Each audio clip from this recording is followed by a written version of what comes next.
Oh my God, not again. I see this way too much.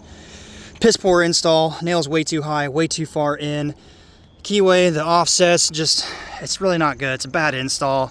We're gonna talk about the nail placement issues, the quality of install and things like that. But first, we're gonna do a slight different bit of a video here. We're gonna talk about the financial side of things when it comes to roofing and being frugal. Absolutely nothing wrong with trying to watch where your money goes. But there's some things like roofing and large trades where you don't want to penny pinch so much, it's going to come back to bite you. This is a distressed property. Looking at for somebody I know that purchased it, wants an evaluation of the roof, possibly patch it, see what to do so they can move on. Did I say distressed property? So being frugal and cutting so many corners or cutting so much that you're actually getting a bad install. I mean, that roof doesn't look bad. If you look at it, well, minus this part right here. Does that look bad? No, it doesn't. But it's what you can't see that hurts you. This video could possibly save you hundreds, if not possibly even thousands of dollars. Let me explain. When you have somebody come out to quote a roof and they're like, yeah, we're good, we can do it, and it's a little bit cheaper than the next guy, it looks good, right? But what you can't see is what's lurking underneath. Nails should be in this general area, not this high up, not this far in, not shot through the shingle so far it's embedded into the roof deck. Pressure and depth of their gauge is way too far off. Keyways aren't staggered near enough. Here's some more. It's not just to, oh, but nope, it happens all over the roof here. We have a section that's extremely loose and blown through because of the nails being shot too deep. So we're just gonna break this all down and dissect this real quick for you. So when you get a shingle, you're gonna install it, which by the way, if you're gonna try to save some money and do it yourself, I got some shingles down my truck down there. It says on the package where to put your nails, where to build your keyways. Just check it out, read it, do a little research. If you're gonna do it, spend a little bit of time digging in some videos on YouTube. Use some common sense because there's a lot of guys out there on YouTube. Just dig into it, watch some videos and see. And you can save some money and do an install successfully yourself. But if you're gonna go the route of paying somebody, because a roof can be a lot of work, you wanna make sure you're not gonna get ripped off. You might save a few $100 and get a roof that looks good like this, right?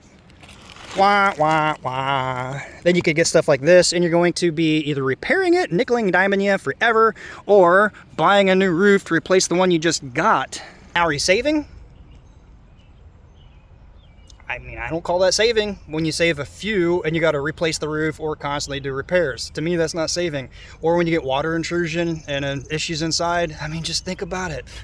Frugality is not really a bad thing, but you got to be cautious on what you're being frugal with. So, use this analogy before. My F350 down here, right? Bought it new.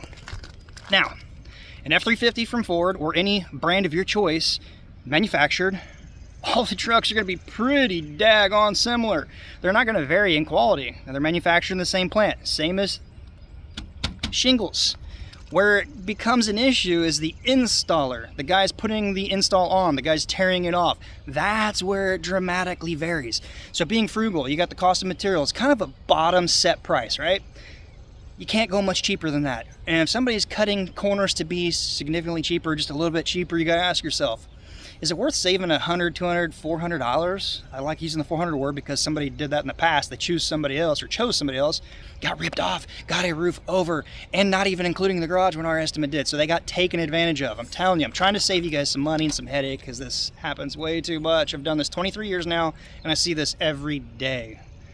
By the way, today, June 25th, I believe it is, 2024, lacking a little bit. And by the way, I got to get busy because we got a big old storm brewing down there. And you hailstorm chasers, woo, hooray, it's coming. People that rely on that kind of stuff don't have a good reputation usually. But anyway, I'm getting way sidetracked. Let's talk about the quality of install and where you need to do this. Why you're here and why you're wanting to learn. So nails do not want to be this high because they're not going to pin the shingle down. The shingle sticks in the seal strip here. It needs to be nailed in that area. The nail holds this shingle down, the next shingle sticks to it, and it's pinned down and won't blow off. It's like glued to it where it's fastened. So we know you don't want to be high. You don't want to be so far in like this. Where do you want it, you might ask? Good question. Right in these general areas. Not so tight to the end that it's actually only hitting half the nail in here. I've seen people do that. And the problem is it doesn't fasten it solid. It doesn't fasten it down. You want it about right here. So 360 degree of your nail is pinning down near the common bond, right in that general area. You also want to pay attention to the pressure in your gun, and not just the pressure, but the depth of the gun, the gauge. This is blown through so far it actually shattered the mat and over driven it through there. So temperature varies, conditions and climate. Don't want your nails so far in from the edge. You're going to have installs like this. You can avoid a lot of this by using a contractor that knows what they're doing. The keyway right here, oh, nail placement. So here and here, yes, I just told you that. You also want to anticipate if you're building your pattern up left or up right, doesn't matter, but you want to not nail in that general area for the next key, the keyway, the drip groove, to come through here and not leak. Same concept. You don't want the keyway over a nail, like if your keyway is near where a nail is, potentially leak right there. Well, I mean, that's bigger than a nail hole, right? Because they don't have it offset far enough. None of these are offset far enough. They're way too close. Not good. Look at these shingles down here. They're laying up here. They just heated up and slid down. It wasn't wind. If it was wind, you'd see them torn. You'd see them blowing off out in the yard. They're just sliding out because the nails are nowhere where they need to be. Way too high. Way too high. I don't really want to walk over a lot of this because it is so loose like this. I might go surfing right off and slide off the roof. So I want to be very cautious and careful here, but I did see something worth trying to point out on the front of the roof over here. See how it's dropped? It's probably just heating up and sliding right down. There's another section right down here where it was doing. I'll show you that in a minute. Let's try to get to this pipe boot. It's seen something here. And yes, of course, I see this a lot too with people that have never roofed or are wham bam thank you ma'am. They simply nail the pipe to the roof and then shingle over it. It's not right. The shingles need to tuck under the bottom flange down here, and then the shingles above come on top of the flashing flange. Water comes down off your roof, hits the pipe, comes down, comes off of the pipe boot onto a shingle. Should look similar to these over here.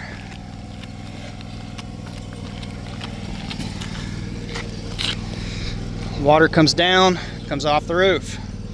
If this is under your roof, your shingles, water's going to come around this and go under your shingles onto your roof deck. You don't want nails where water can wick up under here either. This is better than that one by far, but it's still not good. And also try to avoid plastic, they're just not good. Dead giveaway when you see a lot of caulking around something like this and you don't see the flashing flange, it's been leaking. I was inside the house a minute ago looking, and there's an area where water's coming down through here.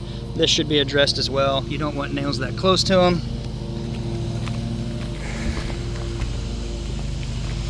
I mean, roofing is not rocket science. It's really not that difficult. Spend a few minutes reading those packages I was telling you about. Look up a couple YouTube videos. If you know what you're getting into, because it does take a lot of work, a lot of labor, you can save some money. If you go the route of paying for a contractor, make sure they're not cutting corners so much they're below that threshold of the material that's really needed and required based on your climate. And if there is a problem, they're going to have the resources to come back and fix it, the reputation to come back and fix it. Just some things to be aware of. Again, there's nothing wrong with being frugal, but in areas where it could cost you a lot, end up bringing a distressed property. It's a cycle. You know, it's easier to create more than it is to save. Inflation is hurting those at the lower income levels more than anyone ever before, in my lifetime anyway, because you have a fixed base cost. You gotta have your insurance, your food, your gas, your rent, whatever. Inflation's not hurting those wealthy guys flying across the country in the jets. Do you think they cut corners that much? No. I'm getting way off into the weeds here. This isn't that type of video. I'm just really trying to show the issues you get into when you use the cheap guide. So if you got anything beneficial, if you could give it a thumbs up. Until next time, be safe. See you next time.